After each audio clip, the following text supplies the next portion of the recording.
Hello बच्चों, आज हम स्टार्ट कर रहे हैं after the Echinodermata the last phylum जो है ये दैट इज हेमिकॉर्डेटा।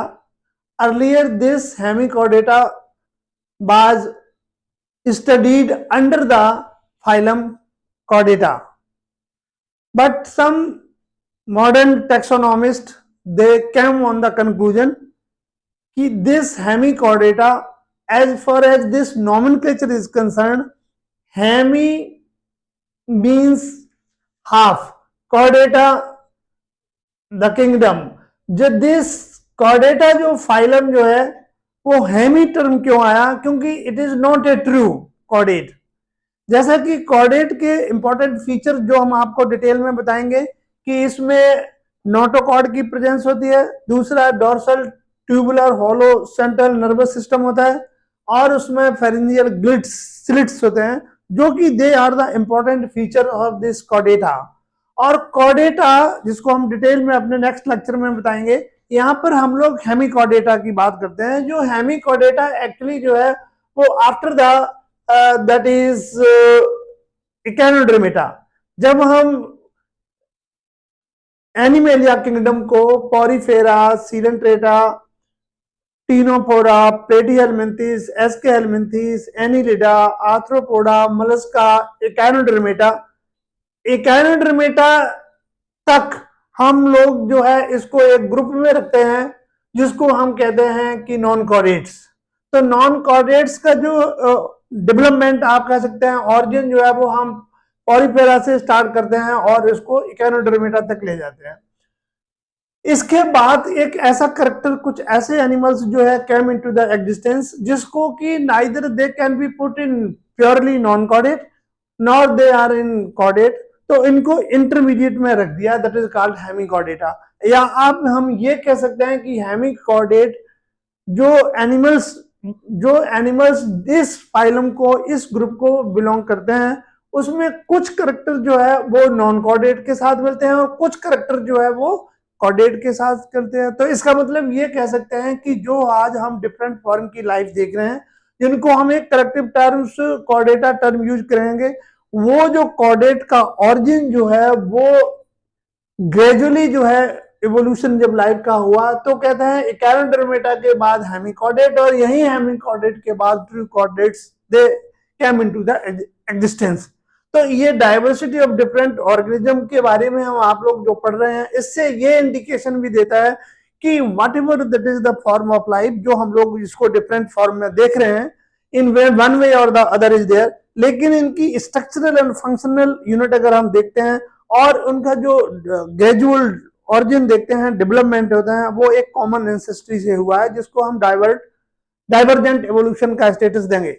यहाँ पर जो है, जहां पर केवल हम टैक्सोनॉमिक स्टडीज, सिस्टमैटिक स्टडीज की बात कर रहे हैं, तो इसमें हम ये यहाँ पर जिक्र करते हैं कि जो एक्चुअली जो हेमिकॉर्डेट है, it is the connecting link between the non chordate and the chordate. तो इसके हम जनरल थोड़ी सी फीचर्स की हम बात कर रहे थे कि एक्चुअली हेमिकॉर्डेट का इसको जो है इसके बीच में क्यों रखा गया। तो जो कैरेक्टरिस्टिक फीचर कॉर्डेट के हैं, तो यहाँ पर जो है फेरेंजियल ग्लिट स्लिट्स, तो यहाँ पर एक तो फर्स्ट करेक्टर जो कॉर्डेट का है, जो यूनिक करेक्टर है, that is presence of notochord. यहाँ पर ये जो नोटोकॉर्ड जो है, यहाँ पर हम एक टर्म यूज करते हैं, this is known as stomochord. ये स्टोमोकॉर्ड जो है, ये जो है नोटोकॉर्ड लाइक स्ट्रक्चर होता है जो कि इसके कॉलर रीजन में प्रेजेंट होता है। इस कॉलर रीजन में वो नोटोकॉर्ड जो यूनिक फीचर जो है करेक्टर का, तो ये कैरेक्टरिस्टिक फीचर जो है वो यहाँ पर इंडिकेशन देता है। तो ये ए सिमिलरिटी एफिनिटी शो करता है टुवर्ड्स द कॉर्डेट। उसके बाद हम देखते हैं इसमें फेरेंजियल गिल स्लिट्स। ये फेरेंजियल गिल स्लिट्स इसी रीजन में स्टोमोकॉर्ड जो है, यहाँ पर ये गिल स्लिट्स प्रेजेंट होते हैं जो कि रेस्पिरेशन के लिए ये यूज होते हैं। Then dorsal nerve cord, nervous system जब हम in case of non chordate में जब स्टडी करते हैं तो ये वेंट्रल होता है, सॉलिड होता है, गैंग्लियोनेटेड होता है। ये जस्ट उसके अपोजिट होता है, मतलब they are located on dorsal surface और ये ट्यूबुलर फॉर्म में होता है। ये करेक्टर जो है, ये सभी करेक्टर जो है ये एक्चुअली क्या रिप्रेजेंट कर रहा है, कोऑर्डिनेट का। अब नॉन कोऑर्डिनेट की कहानी क्या है कि why it is the Echinodermata के बाद जो इसका अगर हम फाइलोजेनेटिक इंपॉर्टेंस देखते हैं तो ड्यूरिंग द फाइलोजेनेटिक स्टेटस में इसका जो लार्वा है, इस लार्वा को हम कहते हैं that is the tornaria larva. During the development, कहने का मतलब during the development the intermediate stage that is called larva and this larva is known as tornaria larva। ये जो टॉर्नेरिया लार्वा है इसकी एफिनिटी है, इसकी जनरल स्ट्रक्चर जो है, this general structure is very much resembling with the bipinnaria larva of the Echinodermata. Echinodermata और that is the starfish, Asterias commonly known as starfish. ये स्टारफिश का जो लार्वा जो है वो बाइपेनेरिया लार्वा होता है। इन दोनों का जो मॉर्फोलॉजिकल, एनाटॉमिकल, फिजियोलॉजिकल स्ट्रक्चर जो है वो एक ही होता है, तो इससे एक ही जैसा होता है, लेकिन in due course of time में ये जो है अपना डिफरेंट बॉडी फॉर्म बनाएंगे जाके। लेकिन इनकी फाइलोजेनेटिक इंपॉर्टेंस ये शो करती है कि whatever that is the ancestors which are belonging to this hemichordate, इनके एंसेस्टर जो है they are that is the echinodermata like that is the organism there. तो ये डुअल कैरेक्टर होने की वजह से इसका स्टेटस आया है कि दैट इज हेमिकॉर्डेटा। इसकी हम जनरल फीचर्स पर बात करते हैं कि ये जो है एनिमल एक्चुअली ये कहां पर मिलते हैं। तो ये मोस्टली एनिमल सिलेंड्रिकल फॉर्म में होते हैं, मोस्टली मैरीन होते हैं। कोस्टल रीजन जो है, सी शोर के किनारे जो है वो ये बरोइंग इन नेचर होते हैं। Some form they are also sedentary in nature, लेकिन यहाँ पर इसमें दोनों ही टाइप की फॉर्म है, sedentary as well as free living. यहाँ पर कुछ फॉर्म जो है इसमें जो है जो सेक्सेस होते हैं वो मोस्टली सेपरेट होते हैं, तो उसकी थोड़ा सा डिटेल हम स्टडी कर लेते हैं। तो इसमें हम जनरल इनका हैबिटाट देखते हैं। हैबिटाट जो है इसका क्या होता है, मोस्टली मैरीन फॉर्म होते हैं, aquatic in nature, marine water में, सी शोर के किनारे, सॉफ्ट बॉडीड, बरोइंग इन नेचर होते हैं, फॉस्फोरियल दैट इज, और एक कोस्टल रीजन पर सी शोर के किनारे पर ये मिलते हैं। जब इनकी हम बॉडी वगैरह देखते हैं कि बॉडी फॉर्म जो है, यहाँ पर बॉडी फॉर्म जो है मोस्टली जो है ये सिलेंड्रिकल फॉर्म में होते हैं, जो कि बॉडी इनकी डिमार्केटेड होती है। दैट इज एंटीरियर जो आप देखते हैं इस स्ट्रक्चर को हम प्रोवेसिस कहते हैं, और मिडिल वाले पार्ट को हम कॉलर रीजन कहते हैं, और इसमें पोस्टीरियर जो है लॉन्ग ट्रंक होता है। It means the body can be divided into that is the anterior proboscis, then it is middle one that is called collar, और इसमें एलोंगेट जो है वो ट्रंक होती है। The body divided into three part that is proboscis, collar and then is trunk is there. और इसके कोलोकुलर रीजन में that is stomochord that is likely that is notochord like होती है, बट ट्रू नोटोकॉर्ड नहीं present होती है। ये सोच करता, ये प्रेजेंट होती है दैट इज कॉलर रीजन में, और इसका ट्रंक जो है एलोंगेटेड होता है, और ये बरोइंग इन नेचर होता है। ये इनका हो गया जर्नलिस्ट के coastal characteristic feature. After that is, इसमें अगर हम सिमेट्री की बात करते हैं तो अब आप हम जितने भी एनिमल्स आप देखते हैं कि हम लोग जितने भी देखते हैं इसमें जो सिमेट्री होती है, they show that is bilateral symmetry, body form that is bilateral symmetry. During the development is concern is there, they are triploblastic. जब मैंने आपको बताया था कि फर्स्ट जो टिप्लोब्लास्टिक एनिमल जो है they are started from the platyhelminthes, और उसके बाद जो है टिल कॉर्डेट तक सभी में जो है जो जर्म लेयर होते हैं, एक्टो, एंडो और मेसोडर्म, ये जो जर्म लेयर है ultimately they are responsible for the formation of different type of organs, the particular phenomena और the process which is known as organogenesis. ये जर्म लेयर जो है दो are responsible for making the different organs in our body of any organism is there. तो यहाँ पर triploblastic nature होंगे, and they have true coelom is there.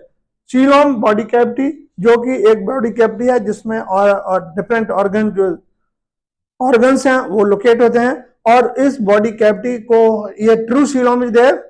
तो यहाँ पर जो सीलोम होती है, what is coelom, body cavity which is externally lined by external peritoneum and internal by visceral peritoneum. A body cavity lined externally by parietal peritoneum and internally by visceral peritoneum. This type of cavity, which is known as coelom, and no doubt it is always derived from the mesoderm. तो वो body cavity जो कि mesoderm से बनती है उसको हम ट्रूशोलम कहते हैं. इसमें नहीं होती है एसिलोमेट, जिसमें अदर देन mesoderm से बनेगी उसको हम सीरोसिल कह देते हैं. तो इस टाइप से हम भी इसको जो है different on the basis of body cavity पर हम लोग जो है इसको डिमार्केशन या डिवाइड कर सकते हैं. इसमें जो vascular system, build vascular system जो है वो सर्कुलेटरी सिस्टम जिसको हम कहेंगे, दैट इज ओपन टाइप होता है क्योंकि ये बड़े बड़े चैनल्स में फ्लो ब्लड करता है, दैट इज साइनसिस. तो circulatory type of that is the, इसमें होगा vascular system. Then it is respiration. Respiration because this animal जो है mostly that inhabitant of the water, water वाटर में जो भी जो है ऑक्सीजन सोल्यूबल होती है वो सिंपल डिफ्यूजन मेथड से एनिमल जो है वो लेते हैं. और किसके लिए थ्रू लेते हैं? They are that is taken through the gills. तो आप देखते हैं कि रेस्पिरेशन जो है oxygen is intake that is through the gills, which play their important role is there. Then excretory organ जो है during the all metabolic processes is concerned is there. All metabolic processes in which that the waste product is formed, that waste product you use the term is excretory product. और वो excretory product है, इसमें एक special gland होती है जो हम term देते हैं प्रोबोसिस ग्लैंड होती है. तो excretory organ जो है that is प्रोबोसिस रीजन पर यहाँ पर प्रेजेंट होती है, that is called the proboscis gland, which is responsible to excrete out that is the excretory product. As far as development is की अगर हम बात करते हैं तो यहाँ पर इस ग्रुप में जो ये एक ग्रुप जो है hemichordata, that is represented by balanoglossus. इसमें जो मेल एंड फीमेल जो है वो they are separate, means sex is separate. Male और फीमेल जो है दोनों अलग अलग होते हैं. तो they are that is two term, one is monoecious and other is dioecious. So here we will use the term is dioecious, means that is sexes are separate. इसमें जो अपने अपने एक्स मेल और फीमेल जो है they releases their respective gametes into the water, where that is the fusion of the male and female gametes takes place. It means after that is the formation of the respective gametes, these gametes come into the environment that is in water, where that is the fusion of those male and female gametes takes place. So it means the fertilization जो है body के बाहर होती है. So it means the fertilization that is externally there. Now after the fertilization, then it is the process, whatever that is the process by which that is the zygote. Fertilization is a process by which male and female gametes they are fused together and they form a complementary structure. That structure is known as zygote. और zygote बनने के बाद उसमें cleavage start हो जाता है, क्योंकि mostly ये माइक्रोलिसाइथल इनके एग होते हैं. तो डिवीजन जो है इसमें माइक्रोलिसाइथल होने की वजह से इसमें कंप्लीट होलोकोलिबेज डिवीजन होता है, क्लीवेज होता है.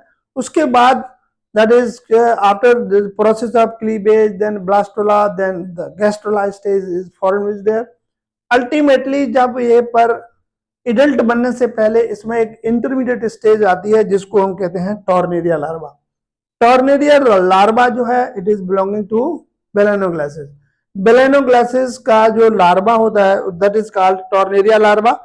तो इसमें डेवलपमेंट जो है वो इनडायरेक्ट होता है, जबकि हमने आपको ऑलरेडी बताया ये टॉर्नेरिया लार्वा है और this is the bipinnaria larva. Both the larvae they are morphologically, physiologically, anatomically alike.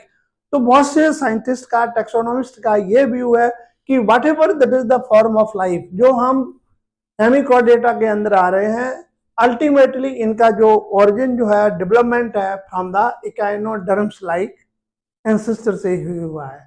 ये जो है थीम जो आकर के इन्होंने इस ग्रुप को means phylum Hemichordata, earlier it was placed under the sub phylum Chordata, इसको इन्होंने यहां से निकाल के इंडिपेंडेंट फाइलम का स्टेटस दे दिया. So this phylum Hemichordata it is connecting link between the Echinodermata and that is the Chordata.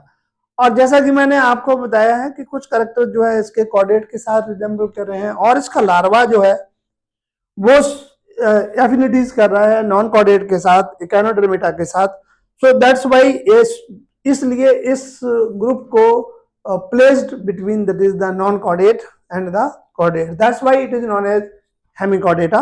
और इसमें आने वाले जो इंडिविजुअल्स जो है वो they are represented by one is balanoglossus and other is सैकोग्लोसिस।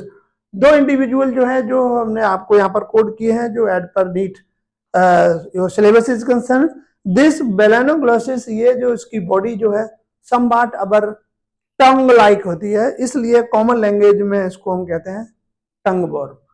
Tongue worm that is balanoglossus, it is commonly known as tongue warm.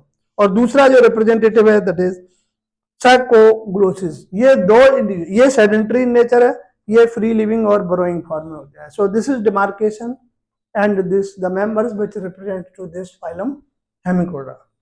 Thank you. This is all about this hemichordate. Now next lecture we will discuss about that is the phylum Chordata. Thank you.